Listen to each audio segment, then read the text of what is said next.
আসসালামু আলাইকুম। এটা হবে চতুর্থ video.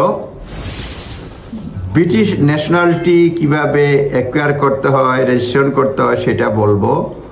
Born outside UK before 1983, 83-র পূর্বে ব্রিটেনের বাইরে জন্ম নিলে আপনি কিভাবে রেজিস্ট্রেশন করবেন, আপনি এন্টাইটেল কিনা সেটাই বলছি।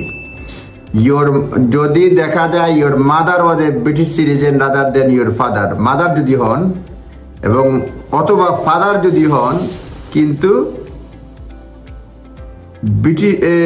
Not married to your mother when you're born, তাহলে হচ্ছে যে 1983 সালের পূর্বে যদি আপনি জন্মগ্রহণ করে থাকেন, আপনার মাতা যদি ব্রিটিশ সিটিজেন হন, আপনার পিতা থাকলেও হবে ব্রিটিশ সিটিজেন, কিন্তু তিনি not married with your mother.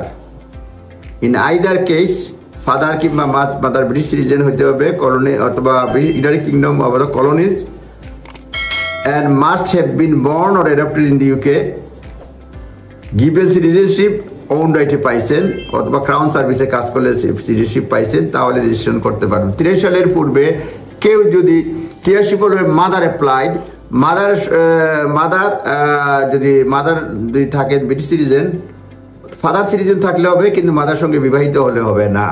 তাহলে আমরা দেখতে পাচ্ছি মাদারের ঘরে হচ্ছে, মায়ের ঘরে হলেও মানে মায়ের লিঙ্কেও হইতে যাচ্ছে, আবার ফাদারের লিঙ্কেও হয়, ফাদারের লিঙ্কে ফাদার যদি সিটিজেনশিপ হয় কিন্তু মায়ের সঙ্গে বিবাহিত না হয়, তাহলে হবে অ্যাট দি টাইম অফ আপনার বার্থ, আপনার your mother or father must have been citizens of United Kingdom or colonies when you are born, must also have been born or adopted in the UK, given the citizenship after applying for in its own right. হ্যাঁ, নিজের রাইটে apply করলে পরে যদি হয়, তাহলে 1983 সালের পূর্বে জন্ম নিলে ব্রিটিশ সিটিজেন হিসেবে রেজিস্ট্রেশন করতে পারবেন। এটা এ পর্যন্তই থাকুক, লিগ্যাল অ্যাডভাইস নেবেন। ধন্যবাদ।